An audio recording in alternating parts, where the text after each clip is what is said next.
Is Jennifer Lopez okay? She's been making weird decisions lately that have her fans wondering if all is good. Jennifer Lopez has been savaged by fans over her cringe-worthy opening performance at the 2025 American Music Awards in Las Vegas after she kissed both male and female dancers live on air. The 55-year-old Bronx-bred singer-actress, who is single after her high-profile divorce from Ben Affleck, hosted the CBS Live event and kicked off the night by singing and dancing to a 6-minute medley of 23 hits by the evening's nominees. While most A-list celebrities skipped the event, J.Lo did her best to single-handedly bring the star power by performing hits including Billie Eilish's Birds of a Feather, Sabrina Carpenter's Espresso, and Beyonce's Texas Hold'em. But she left viewers cringing over the disgusting lip-locking session with her dancers, with some branding it as a desperate attempt to make Affleck jealous following their finalized dissolution of their 2-year marriage. Now, others blasted her for going too far with, her girl-on-girl kiss, with one ex-user declaring Jennifer Lopez has lost the plot. Another viewer asked, why is Jennifer Lopez kissing everyone at the AMAs? While another person chimed in saying, just looked up from my phone and Jennifer Lopez is kissing a girl? Jennifer was called disgusting and desperate by some unimpressed viewers. That's not the only recent controversy J.Lo has been engulfed in, though. Jennifer Lopez is being sued for posting photos of herself at a Hollywood party, with the photographer and a paparazzi agency saying she failed to get permission to use them. And let's pause for a second, because how crazy is it that paps can sue celebrities for photos they took while invading their privacy? Wild. Anyway, the singer and actress shared pictures on social media of herself arriving at the Amazon MGM Studios and Vanity Fair party in Los Angeles the night before this year's Golden Globes in January. Photographer Edwin Blanco and Backgrid, the agency he was working for, have each filed lawsuits saying they own the copyright to 2 photos. The pictures were used to promote Miss Lopez's public appearances, boost, user engagement, increase shareability, and lend credibility to her branded content. Backgrid and Mr. Blanco are seeking up to $150,000 in damages each per photo. The pictures showed the star in a white dress and a white faux fur coat outside the party at Chateau Marmont. Now, she posted them on Instagram and on X with the caption, GG Weekend Glamour, and they were then of course shared by numerous fans and fashion pages. The lawsuit said Miss Lopez's unauthorized use of the images is, commercial in nature, intended for the purpose of self-promotion. Any person who is in a photo doesn't own the copyright to the picture. That usually belongs to the photographer or the company they work for, and they can decide who can use it and how much they must pay. The legal documents say Backgrid and Mr. Blanco contacted Lopez's representatives after she posted the, photos and agreed a deal and a payment, but that she has not yet signed the agreement. The star has faced legal action before in 2019 and again in 2020 for sharing photos taken of her by others. I will never get over how wild this seems to me, but hey, that's showbiz, baby. Jennifer Lopez has been fired and also accused of using witchcraft on her ex-husbands. Jennifer Lopez, the global superstar who can do it all, sing, dance, act, and even break the internet with a single outfit, may have found herself in a PR labyrinth that even Houdini couldn't escape. Rumor mill alert, she's allegedly fired and accused of witchcraft. Now, put down your pitchforks. This isn't a Netflix series. It's 2025, baby. And if this isn't viral speculation, did it even happen? I mean, she has been going through it lately, though. She had a bug crawling on her neck mid-performance. She got turned away from Chanel. I mean, she's been having a time, just not a good one. Now, first, let's tackle the fired side of this saga. Word on various fan channels, whispers that J.Lo was dropped by her record label. But here's the gag. In 2025, Jennifer Lopez is less label dependent and more label defying. So unless BMG just declared they don't want 500 million fans listening anymore, I mean, this kind of sounds like headline, pandemonium kind of meets clickbait Olympics. But according to the label and multiple sources, they said that despite Jennifer being massively successful and talented, it's been hard for her ever since her last album flopped and failed. I mean, it's been rumored that she has a super hard time finding a label that actually aligns with her. Even her Vegas residency is slow in sales and honestly not doing so hot. I mean, she recently released a single called Birthday, independently though, with some small label, but that's been kind of cringy and not so successful. Now, someone at one of her shows asked her to marry her, and she kind of just joked it off saying, yep, she's been there, done that. And I mean, many times, yes, we know. Now, on to the juiciest part, which is her using witchcraft on Ben Affleck and herself allegedly, and apparently other exes as well. That's right, some corners of the internet are pushing claims claims that JLo turned to mystical arts to what exactly? I don't know, keep Jennifer together, make him fall back in love with her. Honestly, it's equal parts campy and cinematic, like Sabrina the Teenage Witch meets, A-list Hollywood romance. Apparently, Ben is spooked that JLo may try to basically cast voodoo hexes on him like she allegedly did on her first husband. He actually made a public statement back in the day, this is Ohani Noah, in regards to this, but people are saying even her ability to manifest things throughout her career has been super impressive and on the edge of like witchcraftery. Now, she's also, super into astrology, like we know, and, talks a lot about the power of positive affirmations and thoughts, which I love that for her. And I love that for anyone, really. It's great to have this type of mental outlook. Now, Ohani Noah has claimed she casted many spells on him, sacrificed chickens for spells and other animals, and did so on all of her other partners as well, even including Diddy. I mean, this is wild. Now, no official statement has been made. Neither JLo nor Ben or their reps have confirmed any of this. If there's one thing Jennifer is known for, it's controlling their narrative. I mean, you'd think the pair's PR machines would have kind of dismantled this if there were any truth to it, but crickets. So my takeaway so far, it's entertainment masquerading as scandal. No receipts, just whispers, slideshows, and speculating glamour shots. But let's have fun with this for a second. Imagine the headlines. Breaking news, JLo fired, alleged, spells cast on Ben Affleck, film studios fear magical outbursts on set. I mean, it's wild, sure, but until there's a bona fide recording that says abracadabra, I'm fired, or this is a Santeria spell said to keep us together, we're just indulging in summer blockbuster rumors. Bottom line, Jenny from the block may have had rumors thrown her way, but she's famously box office gold. A viral headline doesn't equate to reality, and in this case, it's kind of all smoke, no wand. So here's your takeaway. Judge with skepticism, laugh at the absurdity of it all, and let's actually wait to see what unfolds, because, what do you guys think though? I need more claims to come out to really be spellbound by this one. Jennifer Lopez is not okay, and many people think she's going through a midlife crisis due to her behavior. First off, we have to talk about her Pride performance. Shocked fans when she hit the stage in dangerously high-cut bodysuits during her World Pride performance in Washington, D.C. Now, she shouldn't have been wearing something like that. It was way too risky, and she could have had a seriously bad wardrobe malfunction. What she was thinking when wearing this, we have no idea, but people online have called it inappropriate and say that she's too old to be dressing that way. Honestly though, I don't think anyone should be wearing an outfit like that. Fans made comments about the outfits online, and one person said, "I admire what great shape she's in, but time to stop trying to be a young pop star." One user wrote of a TikTok video featuring her performance. Now, another question, why do artists feel like they need to dress like this? The dress code needs to stop. And a third added, "I'm embarrassed for her. My toes are fully clenched. Yikes." JLo seemed to not care though. Per Out magazine, Lopez stopped to thank her queer fans amid her performance. "Over the years, your love and your support have been a source of strength for me, and today I am here to celebrate you," she said to the crowd. "I'm so happy to be able to be here and celebrate community, diversity, love, and freedom." Then after her performance, she posted photos on Instagram where she captioned them, "Major shout out to @theblondesNY for slaying my sparkly World Pride stage looks, and to @FashionBy Rayoritz for that fierce black catsuit moment."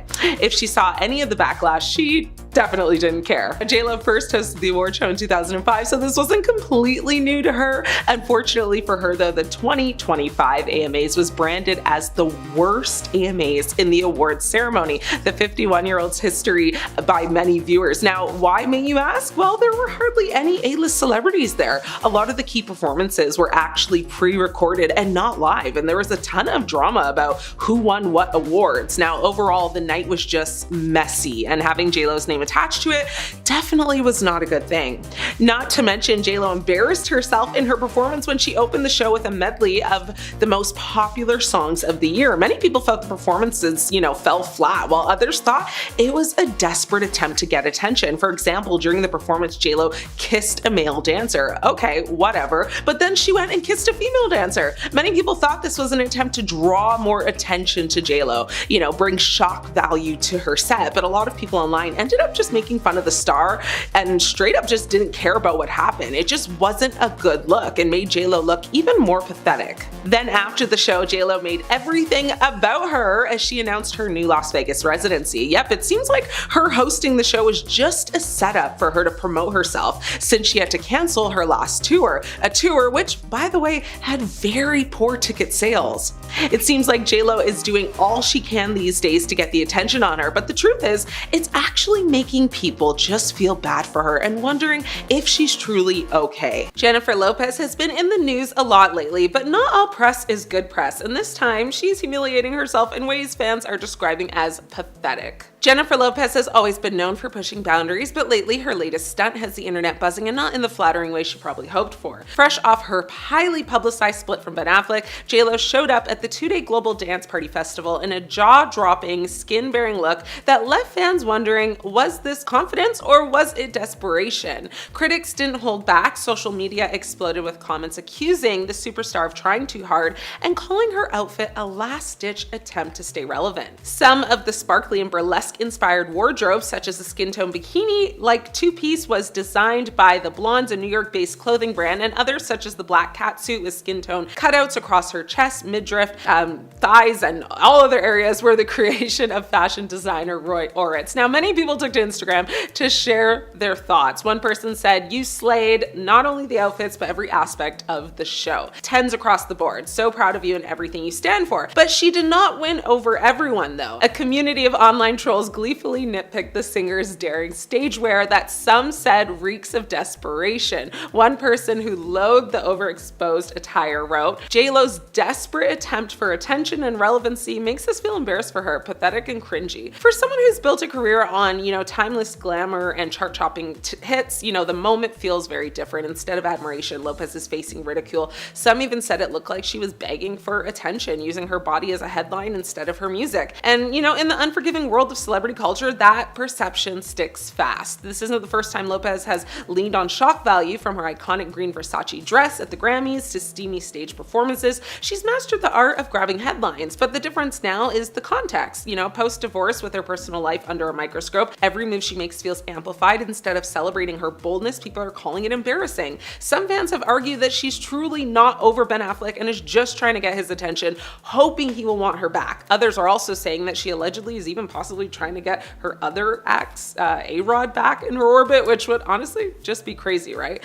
Fans are split. Some defend her, saying Lopez has every right to flaunt her body and embrace her age with confidence, but others argue that her recent choices scream of insecurity, not empowerment, and that debate itself is a fueling, this fire that keeps burning, keeping her name trending in ways she might not have anticipated. At the end of the day, JLo is no stranger to criticism, but the question now is, is she controlling the narrative or has it spun completely out of her hands? One thing's for sure, whether people see this as empowering or humiliating, Lopez knows exactly how to keep the spotlight on her, and maybe, just maybe, that's the point for her. Jennifer Lopez is literally the meanest celebrity ever. Just because she has fame and money, she thinks she can treat people however she wants, but in reality, she's just rude and mean. Now, one of her backup singers took to TikTok to expose the star, saying, "If you were pretty or you were a Latina, game over, she hated you. She just acted like a bully." Can you imagine spending time with someone working in a closed setting every day for months, and this person never even acknowledging you or acting like you exist? She was that rude to people working for her.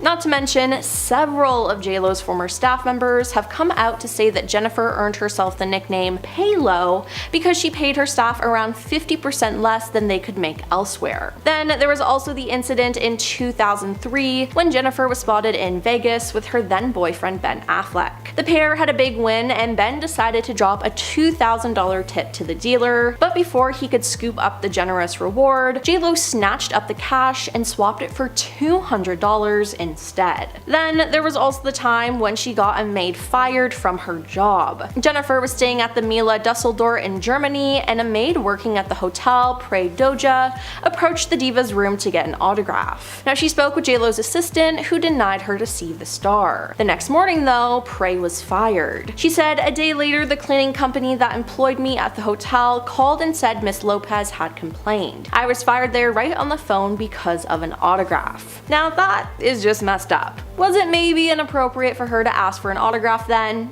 Yeah, but she shouldn't have been fired for it. But J-Lo made sure that's exactly what happened. Now, J-Lo's also been accused of stealing music and certain songs. One big hit from one of her albums was If You Had My Love, but the song received backlash from R&B singer Shantae Moore, as Moore had a near-identical song called If I Gave Love, recorded a year prior in 1998. Now, one of J-Lo's worst offenses is the fact that she takes other people's vocals and passes them off as her own, without even giving them credit. Songs like Play and the I'm Real remix feature prominent reference track vocals from Christina Milian and Ashanti. For Jennifer and Ja Rule's music video for the I'm Real remix, J-Lo reused Ashanti's reference track vocals on the song and passed them off as her own. Now, instead of J-Lo re-recording the song, she left the demo vocals on the song, and she failed to credit Milian or Ashanti. Now, the worst offender is J-Lo's signature song, Jenny from the Block, as Natasha Ramos sings the track's chorus, bridge, and ad-libs. Now, J-Lo has also been accused of lip-syncing. Now, my question is, does she even know how to sing? She's gone on and ripped off other celebrities for their talent,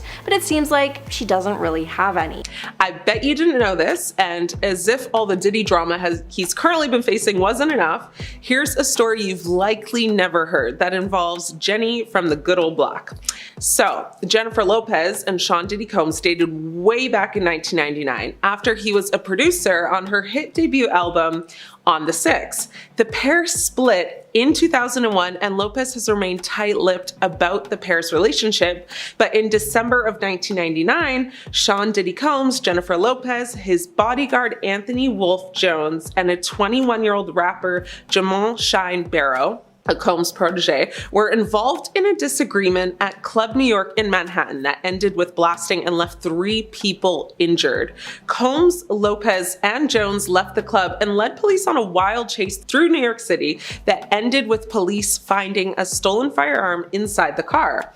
Now, Netania Rubin, one of 3 people injured during the altercation, maintains Combs was the one who hit her that night and has renewed her accusation in recent days. Now, Combs and Lopez were arrested, detained, and initially charged for their involvement, but the charges were quickly dropped against Lopez. Combs, Jones, and Barrow faced charges related to firearm possession, and prosecutors alleged Combs and Jones attempted to bribe the driver of the car that left the nightclub to tell police the firearm was his in exchange for $50,000.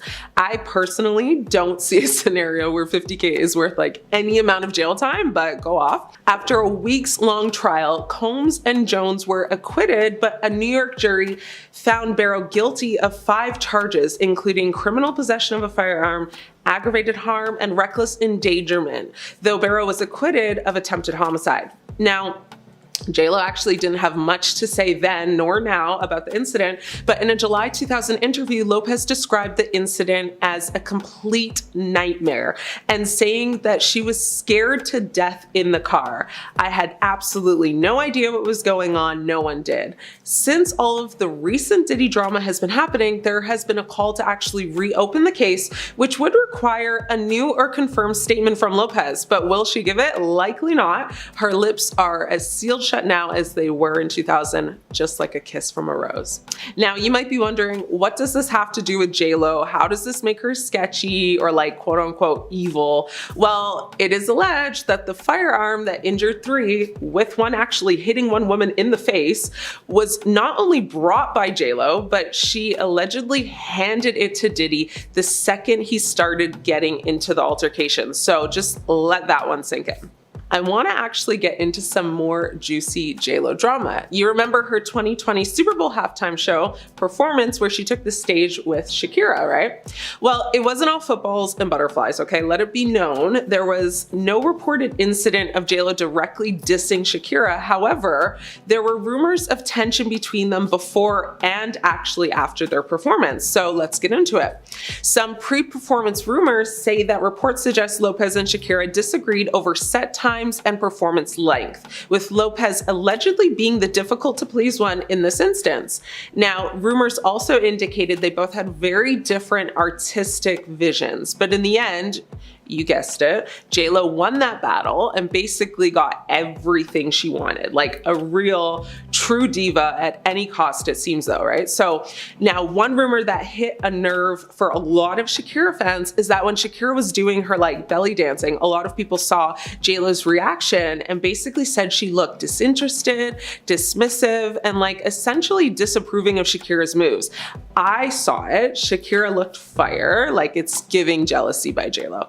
Fans also speculated about tension between Lopez and Shakira based on their social media interactions. Shakira actually posted a pic on Instagram with both her and J-Lo in the shot, while J-Lo actually only posted one with just herself to promote the Super Bowl performance. Now, I'm not gonna lie, like I would definitely feel away if I was Shakira. And again, there's no direct evidence that support these claims that Lopez dissed Shakira, and both artists actually have maintained that they denied these rumors and have even praised each other's performances. So like whether there was actually any malice behind J-Lo's actions, I guess we'll never truly know. But what do you guys think though? Like big red flags or like a little baby pink one?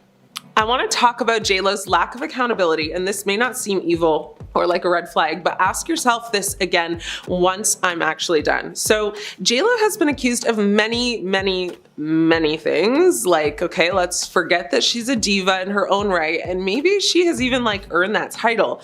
But something she's been accused of can't just be overlooked so easy or chalked up to like, oh, she's just a Hollywood diva. You know, firstly, she's been accused of plagiarism. Now, not only with her music, but like with her music videos, and we're not just talking lyrics, but allegedly also taking vocals. So J-Lo has faced accusations of using Ashanti's, our R&B queen of the early 2000s, vocals without proper credit on several songs, like including I'm Real and Ain't It Funny. Ashanti had recorded demo versions of these songs, and parts of her vocals were allegedly used in the final tracks. That's wild. And like, despite all the claims being pretty strong and solid, J-Lo has quite honestly taken no accountability at all. Like, she actually hasn't even addressed the claims once. And she's also had quite a few lawsuits. So she's been sued for copyright infringement, breach of contract, and unfair business practices, all of which she hasn't addressed or taken any real accountability for either. Like, I love me a problematic queen, but this is a lot. Another horrible moment for J-Lo was in 2017 when she faced backlash after posting a message on Instagram expressing her support for unity and peace following protests in Charlottesville, Virginia. Now, her post included the hashtag All Lives Matter, which some interpreted as dismissive of the Matter movement, and critics argued that Lopez understood BLM's movement's purpose, and some felt that All Lives Matter downplayed systemic racism. Others criticized Lopez for her apparent ignorance of social injustice issues. So all in all, the consensus was that her post was insensitive and tone deaf. She did delete the post like literally 10 minutes later. Like, that's how quick and easy it is to get canceled in Hollywood, folks, so be careful. But will you be surprised if I tell you she not only did not take accountability, but she didn't publicly apologize either, explain any of it, or address it at all? Shocker. Anyways, what do you guys think though? Do you think J-Lo is like a menace to society, or is she just like misunderstood? Jennifer Lopez was once homeless. It's very hard to believe now, but before, Jennifer Lopez was the proud owner of multiple homes across the country, including her $40 million estate in Miami and a $24 million penthouse in New York City. She was actually homeless. Lopez found herself out of her family home following a disagreement with her mother, Guadalupe Rodriguez, about her pursuing a dance career instead of furthering her education. Showing how serious she was about becoming a dancer despite her mom's opposition, J-Lo started spending her nights at the dance studio she practiced at. Now, she recalled in a 2013 interview saying, "My mom and I butted heads. I didn't want to go to college. I wanted to try dancing full time. So she and I had a break. I started sleeping on the sofa in the dance studio. I was homeless, but I told her this is what I have to do." Fortunately, it wasn't actually long until her dance career actually took off, and that became the jumping off point for the incredible career she's carved out for herself. Lopez got a dancing gig in Europe a few months after the fallout with her mom, and then landed her dream job as a fly girl on the TV sketch comedy show In Living Color in 1991, which caused her to make make the big move to Los Angeles. The rest, as we know now, is history. The star believes because of this life experience, she will instill a strong work ethic in her twins Max and Em through leading by example. She once explained, "I think a lot about teaching my kids to work hard. I've learned something about kids. They don't do what you say, they do what you do. I watched my parents, my dad worked nights, and I was aware of how much he was doing for us. My mom was a Tupperware lady and also worked at the school. I always felt that I couldn't let them down, and I had a natural discipline from early on. I was always training for something." Money for Jennifer wasn't always easy to come by. Though she's become one of the richest stars in the world, she's worth like a huge $400 million according to Celebrity Net Worth. There was actually a time when Jennifer Lopez was so poor she could only afford to eat one slice of pizza a day. Speaking to Entertainment Tonight, she actually recalled her bare minimum diet before landing her role on In Living Color, admitting she survived on pizza for a couple of years. She actually shared a little more about that difficult period in a 2014 interview with the Sydney Morning Herald after she was asked what she would do if she only had $100 in the bank. She said, "I've been there when I only had $100 or $20 and had to eat a pizza every day for dinner, which cost about $1.50 back at that time when I was a dancer struggling as an artist." So, while those times were certainly tough, it sounds like the singer wouldn't change them, as they're part of, what made her the global superstar that she is today. JLo said, "Those are the years that shape you. Right when you're struggling, you're trying to make it, you learn resilience, you learn discipline, you learn not to give up and to have faith." Lopez added she actually found things only got tougher the more successful she became because, there's more pressure, more scrutiny, and more expectation. Jennifer Lopez has been a victim of bullying. Even JLo isn't immune to trolls and bullies. The superstar has been subject to an extreme amount of vicious comments over the years and hasn't made a secret about how it's negatively affected her before she learned how to ignore it. She confessed in a 2018 interview that in the early part of her career, it made her feel really bad about herself. While recalling some of the hateful comments she received, she said, "My first song went to #1, my album went to #1, and my first movie went to #1. And I was like, yeah, I'm killing it." And then everyone was like, she can't sing, she can't dance, she can't act, she's just a pretty face, or, her butt's too big, or whatever they were saying about me. She admitted that she even started to believe the nasty comments herself. She said, "It really hurt me for a long time." And Lopez's now ex-husband, Ben Affleck, also spoke about the hate that he saw her receive during their relationship when they dated between 2002 and 2003. On a 2021 episode of the Hollywood Reporters Awards Chatter podcast, he actually said, "People were so mean about her," and accused the tabloids in particular of just writing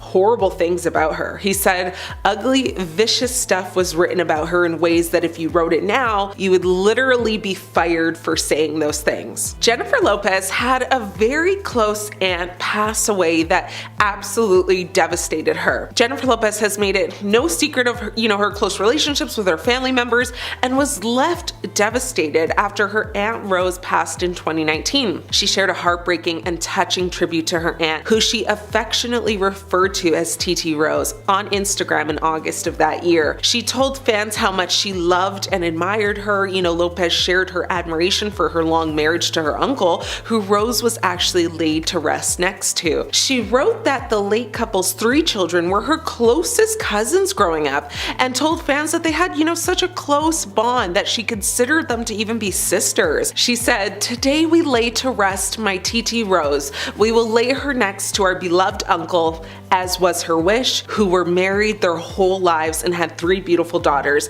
I have so many emotions as I write this about how fierce, tough, and unapologetically Rose was. She taught me what it was to be a hard-working woman." She continued to say, "She, like the other women I was fortunate enough to be raised by, taught me to be independent and unafraid of life and what it would bring." Jennifer Lopez admitted to having a nervous breakdown a few years after her breakthrough success with Selena. Before she went on to appear in movies like Made in Manhattan and Monster-in-Law, Jennifer Lopez had what she described as a nervous breakdown on set in 2001.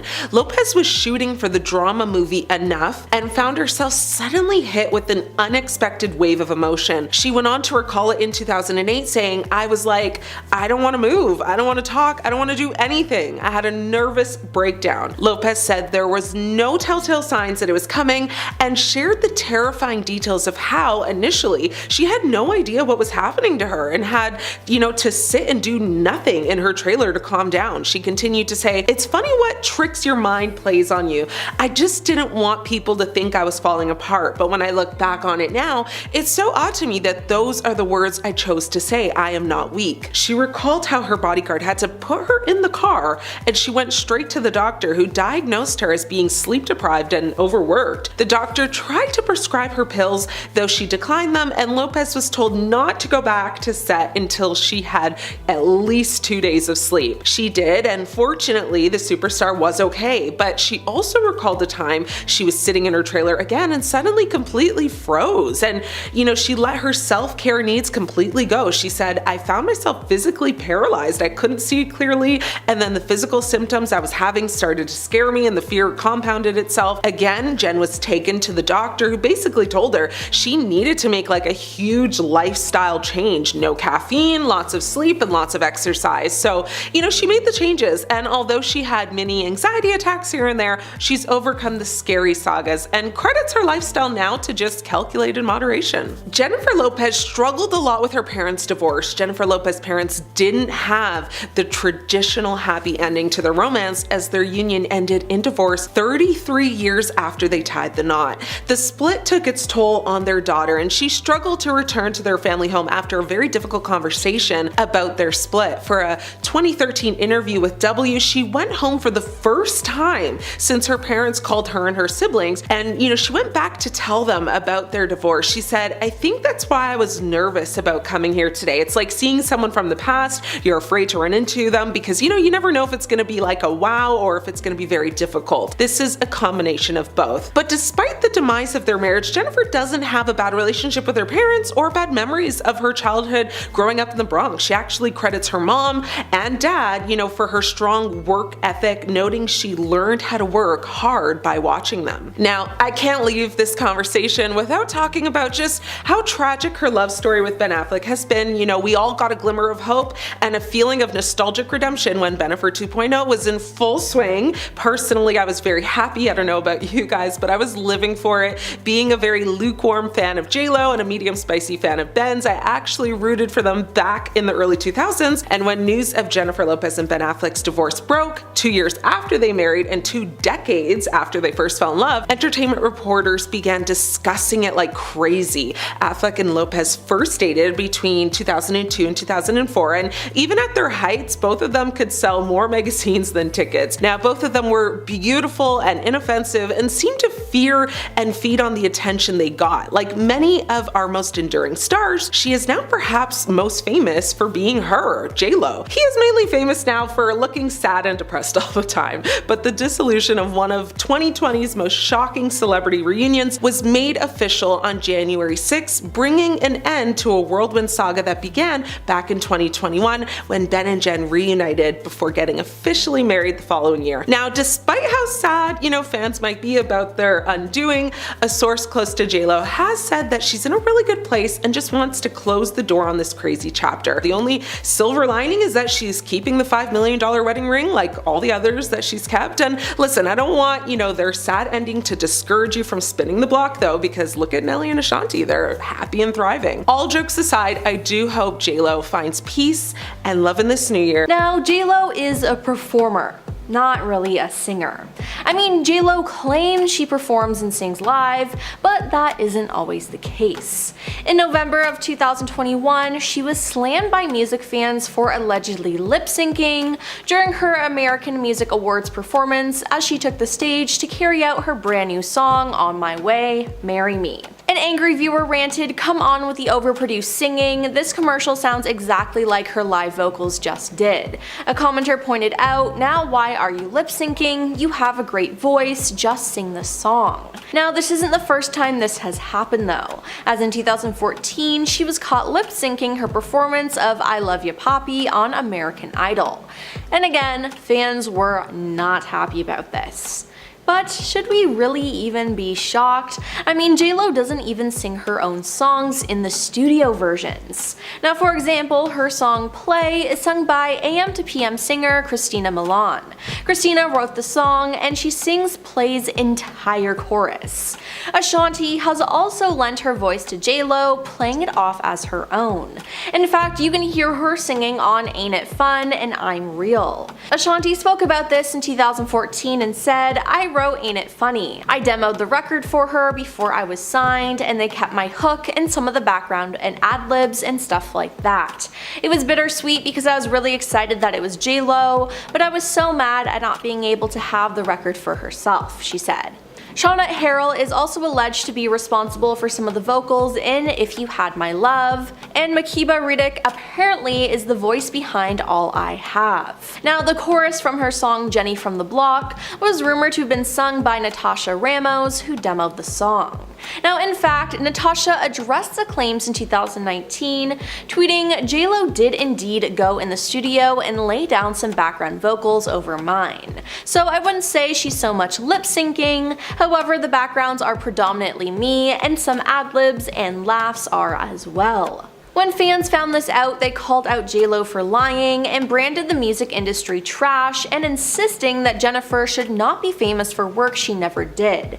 But Natasha then stood up for the star. She wrote, "Well, that's a little harsh. JLo is one of the hardest working women in business. In my opinion, she certainly deserves all her success. I just deserved more from that project too. That's on the label though, not Jennifer. It's all kind of history at this point, lol." But JLo has also been accused of straight up stealing songs from other artists. Now, one of the stars who accused her of doing this was Usher in 2015. He claimed that she stole a song that he cast aside while recording his hugely successful album called Confessions. Usher claimed that JLo's single Get Right is actually a re-recorded version of Ride, a song he co-wrote the year before, which was only available online. He said, "I hate it, but I better get some of the publishing rights or else. I didn't put it on my album because I couldn't get it right, but I didn't expect JLo to just take it." Now, besides all of that, it's been revealed that JLo is a cheater. Now, Jennifer and Ben Affleck had an on-again, off-again romance that has been going on since the 2000s, with fans even nicknaming the couple Benifer. Now, they just got divorced this year. It was a huge thing, but the timeline of their relationship in general is a huge red flag and included alleged cheating. So in July of 2002, Jennifer filed for divorce from her second husband, Chris Judd, citing irreconcilable differences. But this news broke just months after JLo wrapped the movie Gilgy alongside her then boyfriend Ben. Now, even though she repeatedly denied cheating rumors, Ben took out an ad in The Hollywood Reporter gushing about JLo before her divorce wasn't yet finalized. In fact, even Chris Judd's father Larry spoke out against the couple and accused JLo of being unfaithful to his son. He insinuated that the affair started during the filming of Gilgy, saying, "I thought Mr. Affleck would honor a married woman and not just go right into the trailer." He added that she'd be happier if she just tell the truth, and no one in her little circle is going to say one negative thing about her. Now, this is quite ironic because just years before, JLo accused Diddy of cheating on her and how heartbroken it left her. Now, I have to bring up JLo's infamous movie line interview in 1998. Now, this very well could have ruined JLo's career, as at the time she was 27 and fresh off the success of her film Selena. Now, she basically decided to trash all other celebrities that were big at the time and tried to trivialize their career and their contributions to the industry. In fact, when asked about Madonna, JLo actually said, "Do I think she's a great performer? Yeah. Do I think she's a great actress? No. Acting is what I do, so I'm harder on people when they say, oh, I can do that, I can act. I'm like, hey, don't spit on my craft." Now, this was so ironic because JLo would go on to do both music and acting for the rest of her career, and critics also trashed her acting on the big screen. Also, at the time, Madonna had been a star for a lot longer than JLo, so there was really no comparison there. And when Gwyneth Paltrow was brought up, Jennifer almost seemed to laugh and made it clear that she didn't take her fellow actress's career seriously. "Tell me what she's been in. I swear to God, I don't remember anything she was in. Some people get hot by association. I heard more about her and Brad Pitt than I ever heard about her work, she said. Now, yikes, this did not go over well, and hey, I can't blame the celebrities she dissed for being upset. Now this year, Jennifer recently released her documentary on Amazon Prime called This Is Me Now, A Love Story, which gave behind the scenes looks into her new album This Is Me Now, and the accompanying movie The Greatest Love Story Never Told. Now some fans who watched it though took to social media to call Jen out for her lies. In one scene, Jennifer poses in the mirror of her personal gym as she shakes out her hair and reminisces about her childhood in the Bronx. I feel like taking my hair out like this, it reminds me like when I was 16 in the Bronx, running up and down the block, crazy little girl who used to be wild and no limits, all dreams, she said. However, a TikTok user, Photos by Angela, slammed the star in a series of videos as she claimed to have gone to the same Catholic high school as Jennifer and accused her of lying about her experience living in the Bronx. She said, "We both attended an all-girls high school in an Irish and Italian neighborhood, so you weren't running up and down the block." In fact, the Bronx is a place that J-Lo actually avoids. Now, how do we know this? Well, due to a commercial she filmed. The commercial is from 2011, and the caption to it on YouTube says, "This commercial is titled My World and is voiced over by Lopez, who is seen driving a Fiat 500 Cabrio as she travels through the streets of Manhattan to the Bronx where she grew up." The new ad explores her personal take on how life in the New York City borough continues to inspire her to be tougher, to stay sharper, and think faster. But this ad backfired when it was reported that she never actually went to the Bronx to film the ad, and that a body double stand-in was used instead. And I mean, if you watch the ad knowing this information, it's pretty obvious. I mean, why not just ditch J-Lo and use a different celebrity who would actually show up on set? Now, it's just crazy that they let her get away with this.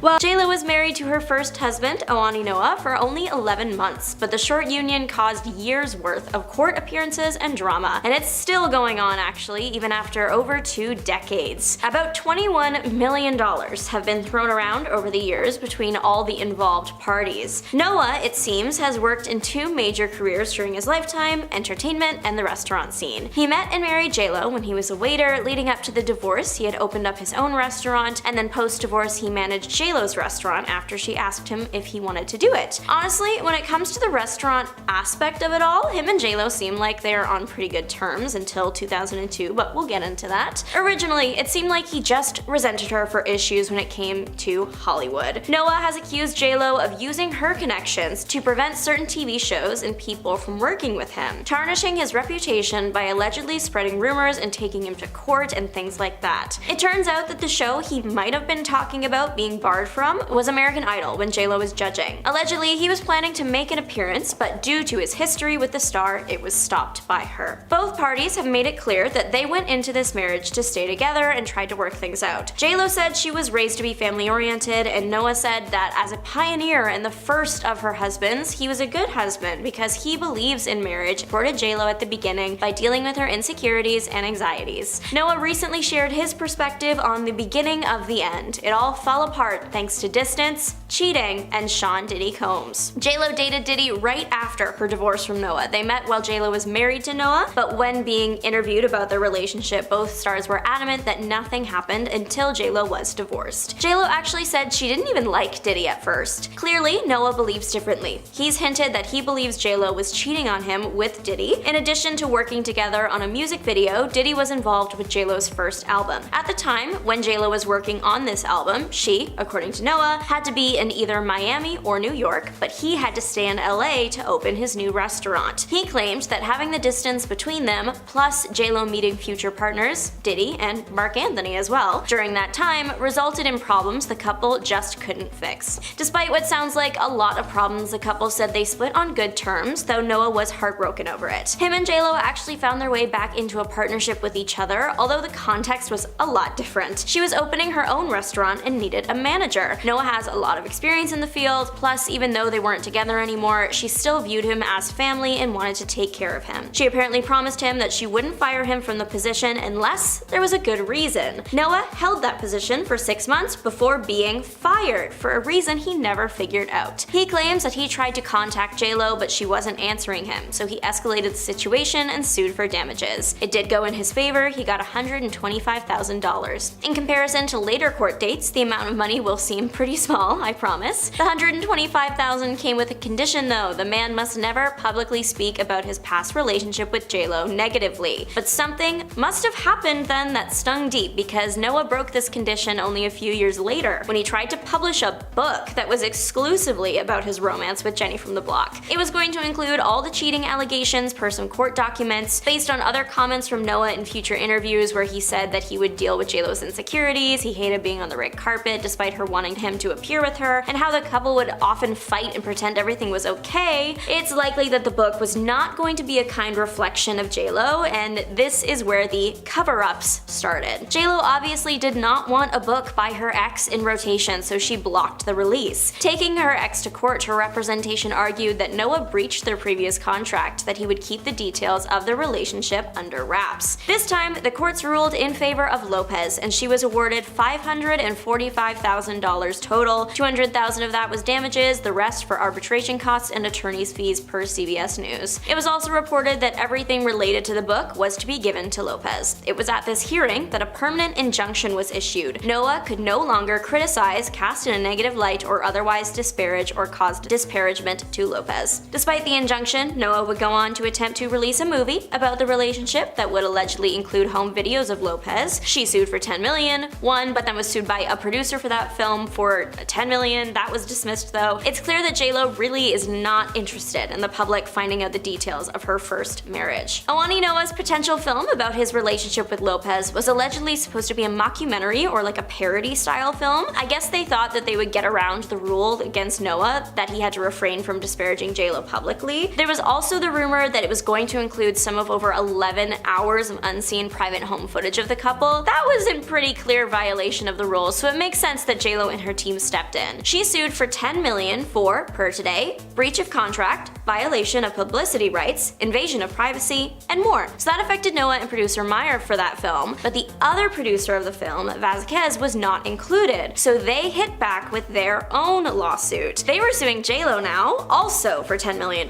They had been working on a different J-Lo related project, this one called I Owe J-Lo, and I believe that this one was supposed to be about the time that J-Lo and Noah went to court over his book about their relationship, where he violated their privacy agreement and then was required to pay her over $500,000. So this one was technically not about J-Lo and Noah's relationship in the past, but kind of like an extension of it. It was very confusing. Point is, because J-Lo had just very publicly sued and stopped her ex over not just his book, but also a potential movie, Vasquez's movie was just scrapped. In their words, their film became radioactive. Why would a studio risk financing something if there's a very real possibility that it will get shut down before making it in the air? The whole situation almost worked out in the producer's favor, but the whole case was based on a cease and desist letter that was ultimately ruled to be privileged legal communication that can't be used in court. With no case, it was dismissed, and J-Lo technically won. Despite how it all ended, from interviews Noah has done in the past, it seems like the couple was incredibly in love at first and had a sweet wedding ceremony. J-Lo has echoed this. However, she did look back on the marriage a few years ago, and her comments were interesting. She said that she doesn't really count her marriage to Noah since it was so short, and at that point in her life, she thought that if she married someone, that would mean there would always be someone there for her. Something she now realizes is a bad reason to get married. In a resurfaced interview from around 1999-ish, J-Lo mentioned that towards the end of her marriage, there were a lot of problems, something Noah inadvertently agreed with when he commented on the fact that Ben Affleck has a resting grumpy face when he's out with J-Lo. Noah claimed that he understood Affleck as him and J-Lo used to have a lot of arguments, but have to pretend everything was okay for the cameras only minutes later. J-Lo hinted at what some of the issues between the couple might have been in an interview after their divorce, saying that she believed that he was insecure when it came to finances and her being richer than he was, and she likely always would be. She also once suggested that he had wanted a relationship where JLo would stay home while he goes out and makes the money, but alas, she became a millionaire and paid for their home. As for JLo's current divorce from Ben Affleck, it's looking like that story is going very, very differently. Reports have said that the couple split has been going pretty well. They've agreed to part with what they each made during the marriage and what they had before. The only sticky parts are the home that they bought together, but with a team of experts working with them, that will likely be smoothed over in no time. Jennifer Lopez just can't seem to keep a man, a relationship, or a marriage. It seems like every 3 years we're saying another one bites the dust for JLo. She's been married like 4 times and none have lasted, but why? It's not surprising that she's been in several high-profile relationships over the years. She's been very public with each and every one of them, so we get to see, the rise and fall. And while it's not uncommon for celebrities to experience relationship challenges, JLo's personal life, and in particular her love life, has always been subject to media scrutiny and speculation. Now, it's alarming to say the least that she hasn't been able to make any marriage work, and there could be various reasons as to why, they may not have lasted. Many people blame the intense media attention, saying that her relationships are always under a microscope, which obviously puts a lot of pressure on her and her partner. Now, some people have put blame on JLo's, very busy schedule, saying she's always go, go, go, go, go between acting, singing, dancing, and any other business ventures that she's in. It seems like she's always away and always booked and busy, which, great if you don't have a marriage to maintain, but not so great if your partner is waiting for you constantly just to even go to dinner. Of course, many people have, just said that she's too selfish, too self-absorbed, and thinks that, the world revolves around her. But one person has actually flipped the script a little bit and said that she simply has a talent for picking the wrong men, saying that she needs a man who is going to be supportive and respectful of her time and commitments. Either way, it seems as though she struggles in this area of her life, and I'm actually curious to see what 2025 holds for her. If JLo is going to do one thing, it will be telling us all for decades now how she's from the Bronx.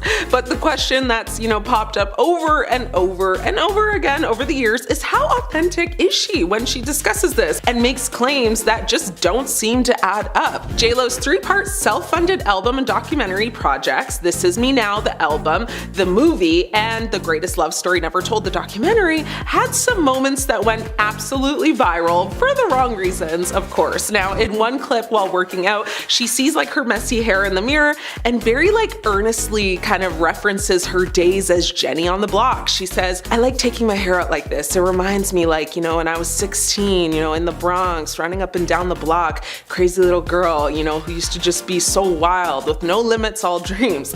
The primary complaint here is that Lopez grew up in a very nice part of the Bronx, and even still, she has lived in Hollywood for the last 3 decades and is worth $400 million.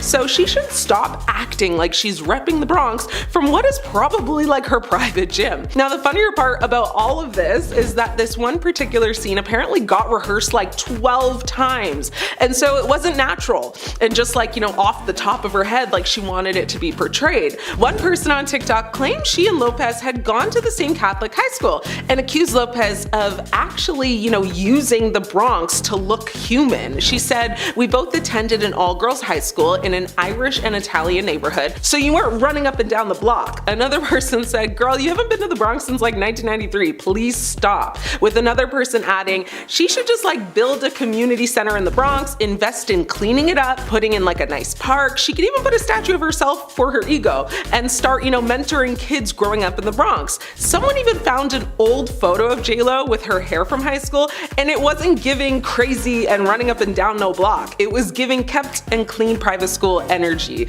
It was just another moment where JLo tried way too hard to be relatable, but it backfired and made her look even worse. JLo is allegedly one of the rudest celebrities to have any type of encounter with, and despite her claims of having a very humble beginning, apparently that did not instill a sense of humility in her. For years now, many servers and staff have reported, that JLo is tough to work for. In 2022, amid a TikTok storm of fans sharing negative encounters with Lopez, one woman took to the app to claim that the Jenny from the Block singer is rude to her driver drivers. Kayla claimed her father once worked for a company that Lopez often hired to provide drivers and said her dad would refuse to drive JLo after hearing stories about her poor temperament. Kayla alleged that JLo does not allow the drivers to look or to talk to her, and that even if the driver looks through like the rear view mirror, they could be subjected to like a scolding from the diva. Lastly, she also allegedly has a very specific rule. They cannot let her luggage touch the ground. So like, even if it's heavy, they must carry it. Even if it's got wheels, they must lift it. Like, I just don't understand, but okay. Several TikTok users have also accused Lopez of not tipping her wait staff, but two stories in particular take the cake, or in this case, I guess the tip. Now, in one now deleted TikTok, a woman who alleges that she served the star claimed Lopez and her ex-husband, Ben Affleck, are notorious for not tipping servers. She said Ben Affleck had, one of the worst reputations in the casino industry, saying, "We hate him. He's cheap and like rude to other players and to staff." The woman claimed Lopez is known for being stingy, saying Lopez tells Affleck not to tip, so he doesn't tip anymore because apparently she has like instructed him not to. Another woman on TikTok, whose name is Penny, corroborated the notion of her, being anti-tipping. She claimed that a woman she previously employed at a tavern she managed in Las Vegas once shared a story with her about an experience she had while working at a casino. She claimed she spent one night serving Affleck as, he was at the poker table. She wasn't serving anybody else. And so Ben shockingly gave her an extremely gracious tip of like $10,000. However, once JLo caught wind of this big tip, she allegedly like snatched back the money. Apparently Affleck was like so mortified by this that he actually sent like a bouquet of flowers and a $25,000 tip like the next day. So it would seem as though Ben was like under her spell, and that's why he got, this bad rep for not tipping. I mean, I hope now that he's divorced and released from the shackles that she put on him that he now tips, but who knows? I guess time will tell, right? Now, these bad encounters don't stop there though. Reportedly, a flight attendant told Star Magazine that Lopez is an extreme diva and doesn't speak directly to people outside of her inner circle. So the United Airlines worker allegedly said to Lopez, "What can I get you to drink?" But Jennifer refused to even acknowledge. Like, she turned her head away and told her personal assistant, "Please tell him I'd like a Diet Coke." The flight attendant said that she wouldn't even look at him and that he was sad because, she seems so sweet in all of her movies. Another woman on TikTok, Julia Wang, shared her story of meeting one of JLo's backup singers.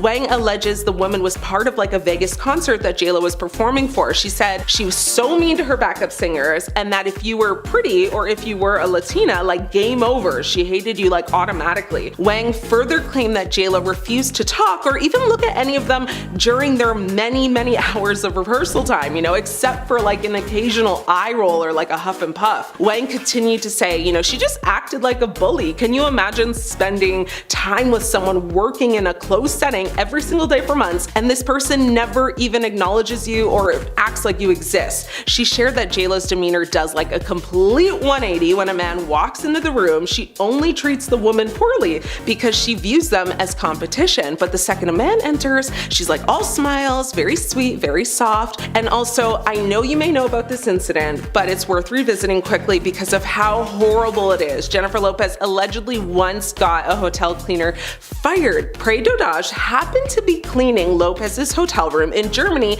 during her 2012 world tour. As a big fan of Lopez, Dodage, tried to ask the star for an autograph, only to have two of her assistants basically stop her soon after Prey was out of a job. She said in an interview, a day later, the cleaning company that employed me at the hotel called and said that Miss Lopez had complained.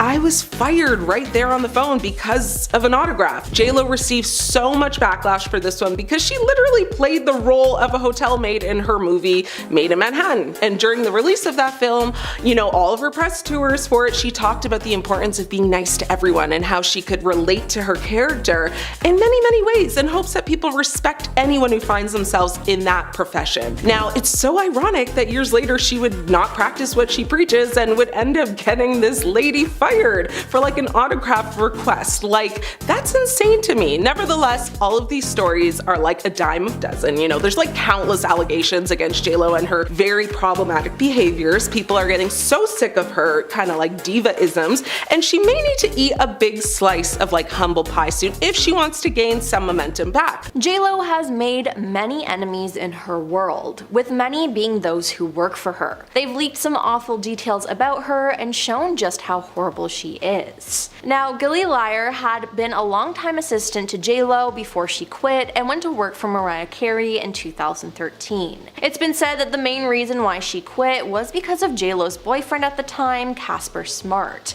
Apparently, Casper was allowed to do whatever he wanted in the house, and this included him mistreating the staff members. That upset Gilly, a source told Radar Online. Casper always insisted that Jennifer's staff call him Mr. Smart, and even demanded that Gilly get him drinks. So it appears that JLo let her assistant get disrespected, which is just not okay at all, and it shows what kind of person she really is. Then there's the time when she got everyone to turn on her longtime makeup artist Scott Barnes. There had been a leak on JLo's team as they exposed to the press that JLo was planning on getting married to Mark Anthony. Now, JLo claimed that Scott was one of the employees who betrayed her, so she fired him and made everyone ignore him. The thing was, they never asked him about it though, they just fired him. Now, during an interview on the Jeff Probst show, he claimed that he didn't know anything about the wedding and wasn't the leak, but JLo's team still shunned him. Scott said, "Nobody would talk to me, it was like I had the plague." Then, when the truth came out that Scott did not leak the news or even know about the wedding ahead of time, he received a phone call from Jen, who Scott claimed said the following.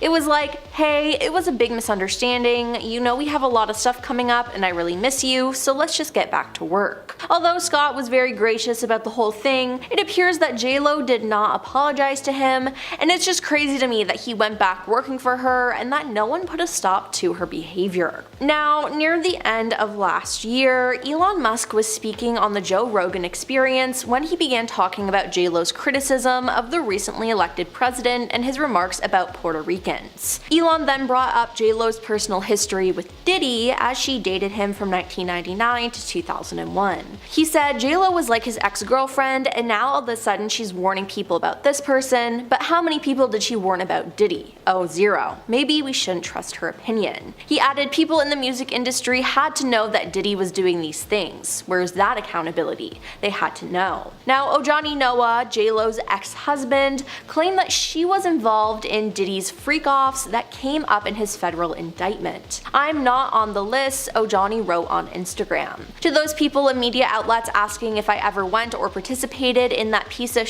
Diddy's freak-off parties, no and no, never. But my ex-wife, Jennifer Lopez, aka JLo, did. Ask her. But in a shocking turn of events, one of her past assistants has come to her defense. Thea D'Souza, who worked with JLo on the 2002 film Made in Manhattan, posted a statement on Threads that said, "If you knew Jennifer Lopez, if you ever worked with her like I did, or if you were close with people who are like family to her like I am, you would know she did not have any idea about Diddy. She barely drinks, she's not a partier, she isn't a good time girl, she's a workaholic who uplifts women, and who was charmed by him for a brief time in her life." Now, Thea emphasized that JLo does not deserve to be conflated with Diddy's shocking and criminal misdeeds. So Thea claims that JLo is innocent in all of this, but she's the only one who's spoken out. You see, JLo is refusing to speak about her ex Diddy. She walked out of an autograph signing at AFI Fest 2024 when someone in the crowd asked her if she had any comments about Diddy and the allegations. The US Mirror tabloid reported that the singer left immediately, despite fans' pleas that she stay. And don't expect her to say anything. In May, after video footage of Diddy hurting his ex-girlfriend Cassie Ventura was brought to light, JLo stayed silent. Now, many of Diddy's other exes have spoken out against him, but not JLo. Though tabloid sources claim that the Cassie footage disgusted her, JLo was silent on the subject and has stayed that way. Sources are saying that Jen is not going to address the accusations or take time to talk about them because it's not her story to tell. If an interviewer brought it up, she would cross that path as and when it happens, but she won't address it publicly and will not put herself in that conversation on purpose. Then there was the fact when JLo and Mark Anthony's twins needed nannies, JLo gave them a grueling schedule. Now, normally people who make a lot of money, like JLo for example, have numerous people who help them with everyday tasks, especially childcare, as it can be so difficult. But Jennifer expected one nanny, not not only to take care of both twins, but to work 16-hour days, 7 days a week, as an insider told the National Enquirer. Now, unsurprisingly, the first nanny she hired left after just a week of working for her. They hired her second nanny, who was wonderful with the twins, but she couldn't take working such long hours without a break, a source said. So then she quit after just a week as well. And yeah, I don't blame them for quitting. I mean, that schedule is just unreasonable. Then in 2022, a girl named Kyla posted a TikTok saying that her dad worked for a company that JLo would hire for drivers. But apparently he heard so many bad stories about the star that he never wanted to be her driver. It said that JLo does not allow her drivers to look or talk to her. She's also so strict that if the driver looks through the rearview mirror and makes eye contact with her, she will freak out. Not to mention that she has a crazy rule that her luggage cannot touch the ground. Now, it appears that this story is real though, because one of JLo's former drivers sued her. Hakab Menokian claims he started driving for JLo and Mark Anthony in 2005. He said that the three of them had such a great bond that they convinced him to shut down his company and work exclusively as JLo's personal head of security and transportation. He claimed that JLo agreed to pay him more than $200,000 per year, but things went downhill in 2011. This is when Hakab claims he was forced to spend time with JLo's manager, Benny Medina. He claims that Benny hated him and even found a way to convince JLo to demote him, taking away his security responsibilities and making him JLo's LA driver, and that was it. Now, he says that he was basically forced to resign and then sued JLo and Benny for unspecified damages. JLo then countersued him for extortion, but her suit was dismissed in December 2012. Now, the two eventually settled on undisclosed terms, but that honestly just sounds like a horrible situation. And finally, one of JLo's backup singers, Julia Wang, posted on TikTok how horrible it was to work with the star. She said she was so mean to her backup singers. If you were pretty or if you were Latina, like, game over, she hated you. Julia also said that JLo refused to talk or even look at any of the singers during their rehearsals, except for an occasional eye roll or scoff, which is just crazy. She acted like a bully. Can you imagine spending time with someone working in a closed setting every single day for months, and this person never even acknowledging you or acting like you exist? She asked. And honestly, no, I can't. That sounds like a horrible work environment. Now, she also shared that JLo changes the way she acts when there are men present, and Julia added that she only treats the women poorly because she views them as competition. It seems like if you have anything to do with JLo, it would just be horrible. One of JLo's past assistants has come forward and addressed JLo's involvement in Diddy's crime ring.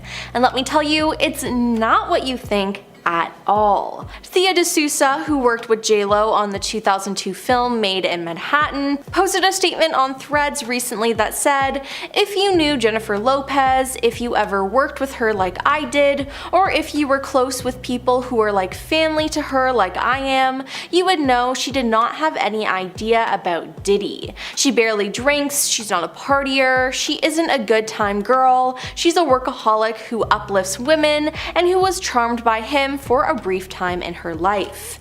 Now, she emphasized that JLo does not deserve to be conflated with Diddy's shocking and criminal misdeeds. So, Thea claims that JLo is innocent in all of this, which is a great thing, and it's honestly good to see someone having JLo's back at a time like this. They've been digging up photos of JLo at parties and have been speculating a lot. Now, besides proof that JLo had been to some of his white parties, as she was his girlfriend, there's been zero proof that she had anything to do with the crimes Diddy committed, nor that she even knew about them. While her ex-assistant has stood up for her, JLo, for her part though, has stayed silent. And she probably will be for the time being, as she doesn't really address rumors or drama. It's obviously a sensitive subject and is something that the star doesn't want to discuss. So if you meet JLo, I'd suggest not asking her about Diddy. Besides, if she has something to say, she will say it eventually. It's a very sticky situation that she's in, and nobody is entitled to her opinion on the whole situation. Now, since breaking up with Diddy, JLo has claimed that he was unfaithful during their relationship. Now, maybe this is why she won't talk about him. She could still be hurt by all of this. Now, throughout their relationship and after their breakup, JLo was aware of rumors that Diddy was cheating on her. When the pair first met, Diddy essentially love-bombed her. He gave her a ton of attention and told her that he loved her almost immediately. JLo said this made her uncomfortable at first, but then she fell for him.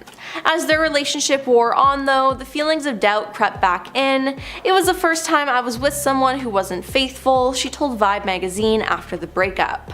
I was in this relationship with Puff where I was totally crying, crazy, and going nuts. It really took my whole life in a tailspin. Now she grew increasingly concerned about his fidelity, saying, "I never caught him, but I just knew," she said of his cheating. He said he was going to the club for a couple of hours and then he'd never come back that night. Now, Diddy himself has admitted that he was often unfaithful in relationships. In a 2015 appearance on The Breakfast Club, he said his partners would often be frustrated with his behavior.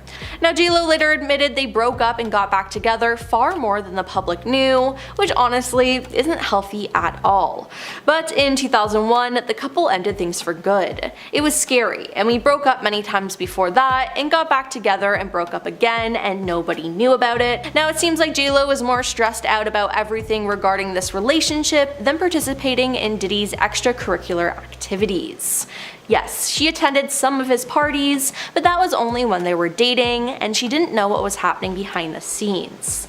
I mean, when JLo was asked about Diddy in 2022 when she was on the Wendy Williams show, things got, well, awkward. Wendy asked if she and Diddy would ever get back together, and JLo laughed and shook her head as the camera panned to her mother sitting in the audience.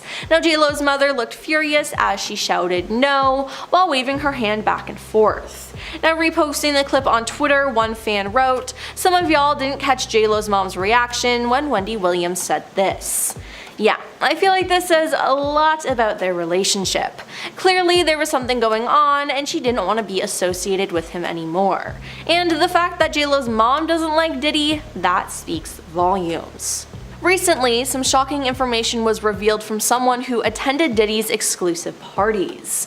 On November 1st, former model Rachel Kennedy appeared on Daily Mail's The Trial of Diddy podcast to share her experience. Now, during her appearance, Rachel revealed that when she met Diddy in the year 2000, Diddy allegedly played JLo's music videos on a continuous loop in his hotel room while he was reportedly on the phone with the singer. It was kind of an odd thing to find out that we were watching JLo's video, she said, describing it as it's a little bit creepy and very disrespectful. Yeah, I'd have to agree with Rachel on that. Rachel, along with two friends, was invited to Diddy's hotel room for a party after meeting him at Seventh Heaven, a topless club in Japan. She shared that it quickly became clear that this was not the type of party they had expected. Rachel recounted that she and her friends initially found Diddy friendly and decided to stay, even after noticing some wild behavior around them. "We went in, we didn't think anything strange, he was friendly enough, so we decided, okay, we'll just hang out with him," she said. Now things took a turn though, and it's now believed that this was actually one of Diddy's freak-offs. Rachel went on to say when she and her friends were with Diddy, suddenly one of his bodyguards barged into the room and he looked so violent and angry. He then ejected the women from the room, which came off as a shock to them. She said, "We just couldn't believe what was happening. First of all, how does he have that much access to Puff Daddy's room? That's the first thing I thought. How does he just come in like that?" Looking back at the strange experience, she alleged that the Bad Boy Records founder teaches them the behavior as he's their boss. She added, "He is the puppet master of all of this, and this is why people think it's okay, because he's teaching them that this kind of behavior is acceptable. He's like a cult leader and these people are his disciples," she said. Now this makes sense, as it's been released that Diddy had plenty of rules his employees had to follow when it came to finding him women. A former party planner who worked with Diddy during 2004 and 2005, who wished to remain anonymous, stated that women attending these parties were subjected to weight checks. "We would do a weigh-in if necessary. The girls had to be young and hot, so I always had a scale nearby in case I needed to make sure. The number was 140 pounds, but if a girl was really tall, there was a little bit of discretion involved, said the planner, adding that other requirements included no flab, no cellulite, no overly pierced or tattooed, and no short hair. Now, the dress code reportedly demanded women wear short dresses with high stilettos being a non-negotiable. No pants, no jeans, no flat shoes. Every girl had to wear a party dress, preferably very short, just enough to cover her butt cheeks but no longer than mid-thigh, cleavage showing. And every single one of them had to be wearing stilettos. That one, there was no exception, high stilettos. The New York Post quoted the planner as saying. Now, it seems like we won't find out more from J-Lo regarding this whole situation unless she's called on to testify in court. But with everything that's been released about Diddy, J-Lo is the least of our problems. J-Lo, who has famously declared, "Don't be fooled by the rocks that I got, I'm still Jenny from the block," has weathered tales of her alleged snobbery for years. In just one instance reported by the Daily Star, when contractors were hired for a job that could take up to a year on J-Lo's old house, those contractors were reportedly informed that they were not to communicate directly with the international star. A source told the tabloids that she has made it clear that if any of the contractors, drivers, or domestic help make eye contact or speak to her, she will not be impressed. J-Lo's supposed superficial superstar antics apparently extend to service workers who just aren't directly in her employ, but who have the unfortunate one-time experience of being snubbed by her. A source said she doesn't speak to salespeople, she doesn't speak to restaurant people, she doesn't speak to hotel staff, flight attendants, she only talks through her assistants. A United Airlines flight attendant backed up this claim, sharing a similar experience with the singer. "I just said, 'What can I get you to drink?' But Jennifer refused to even acknowledge them." They added that she turned her head away and told her personal assistant, "Please tell him I'd like a Diet Coke and lime." She wouldn't even look at me. Now, according to the sources I found, Jennifer has an extreme thing about people looking at her, other than when she's on stage. Then everybody's gotta look at her. Otherwise, if small, unimportant people look at her and, God forbid, open their little unimportant mouths to speak to her holiness, she does whatever she can to retaliate. If they're servers or anyone she can get fired, she gets them fired. In 2013, J-Lo's morals came into question when it was reported that she earned in the neighborhood of $10 million performing for shady dictators, at least according to news outlets. Also, apparently, the Human Rights Foundation and a lot of folks were very critical of J-Lo's decision to put on a private performance in Turkmenistan for the president at the time, whose government allegedly restricted free speech and imprisoned those who spoke against the nation's alleged corruption. J-Lo's then publicist Mark Young issued a response, however, and the statement made J-Lo's team appear really ill-informed. They said this was not a government-sponsored event or political in nature. The event was vetted by her reps. Had there been knowledge of human rights issues of any kind, Jennifer would not have attended. Well, that statement probably didn't go over well, considering how Human Rights Watch's Rachel Denber, Deputy Director for Europe and Central Asia Division, explained that J-Lo's team didn't have to dig deep for information that would have revealed the controversy surrounding the whole presidential leadership corruption stuff. It was something even J-Lo herself could have discovered. Denber literally said, "Just do a few Google clicks, look up the human rights record, it's right there, it's easy to find." Well, 2 months after the backlash, Young was fired from J-Lo's team. With the whole fiasco going boom in everybody's face, was it possible Young eventually took the fall for what appeared to be some blame shifting after the fact? I think so. Forbes credits makeup artist Scott Barnes with creating the signature technique that became Lopez's iconic glow, which in turn became the preferred look of the era in the early 2000s.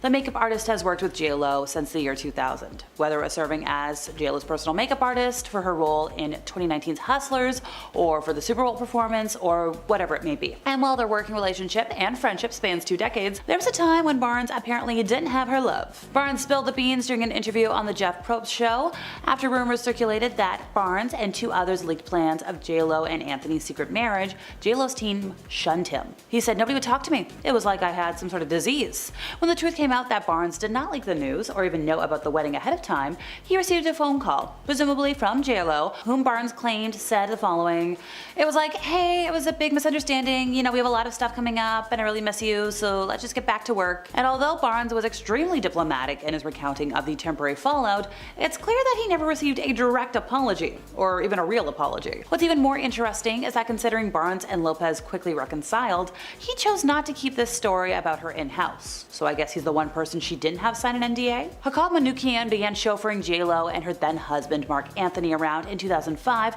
before eventually being promoted to Lopez's staff full-time as her personal head of security and transportation in early 2011, at least according to TMZ. By September of that year, Manoukian was gone from J-Lo's staff, after which he filed a lawsuit for breach of contract and wrongful termination against J-Lo, her company, New Yorkin Productions, and manager Benny Medina. Manoukian claimed his agreement with J-Lo included a $72,000 yearly salary with additional production pay, potentially increasing his compensation to $200,000 per year. But according to tabloids, however, he claimed that he received no production pay or overtime whatsoever. CNN further reported that Manoukian's suit claimed that he dealt with intolerable labor conditions, such as working more than 40 hours a week and being prevented from taking proper meal periods, which forced him to resign. J-Lo filed a countersuit seeking a minimum of $20 million in damages, claiming the former driver was allegedly blackmailing her for $2.8 million as he threatened to expose private information he overheard when chauffeuring her.